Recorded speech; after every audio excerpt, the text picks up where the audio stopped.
1987 మే 24 కెనడాలోని కన్నెత్ parks అనే 23 ఏళ్ల వ్యక్తి తన ఇంట్లోని టీవీలో సాటర్డే నైట్ లైవ్ చూస్తూ తన సోఫాలో పడుకుని అలానే నిద్రపోయాడు.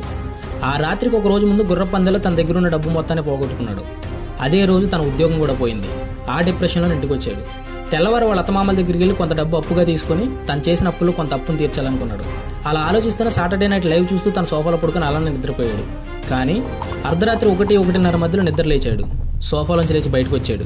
కారు ఎక్కాడు. హైవే పైన దాదాపు 22 కిలోమీటర్లు కారు డ్రైవ్ చేశాడు.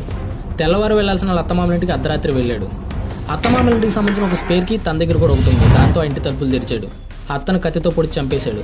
మామని కిరాతకంగా కత్తితో పొడిచి చావుబతికుల మధ్యలో వదిలేశాడు. ఈ ప్రాసెస్లో తన చేతికి కూడా చాలా గాయాలయ్యాయి. ఒళ్ళంతా రక్తంతో తడిసిపోయింది. రక్తంతో నిండిపోయిన బట్టలతోనే పోలీస్ స్టేషన్కి వెళ్ళి వాళ్ళ అత్తమామని చంపినట్టుగా ఒప్పుకున్నాడు. ఇక్కడ వింతైన విషయం ఏంటంటే తన ఒంటి మీద అన్ని గాయాలు ఉన్నప్పటికీ తనకి ఏమాత్రం నొప్పి తెలియలేదు.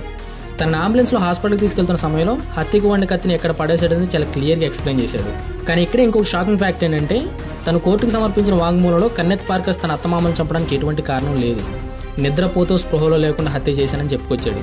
ఇది విన్న జడ్జి ఆశ్చర్యపోయాడు. కానీ స్పృహలో లేకుండా నేరాలు కానీ హత్యలు కానీ చేసేవాళ్ళు శిక్షకు అర్హులు కాదు కాబట్టి తనని శిక్షించకూడదు.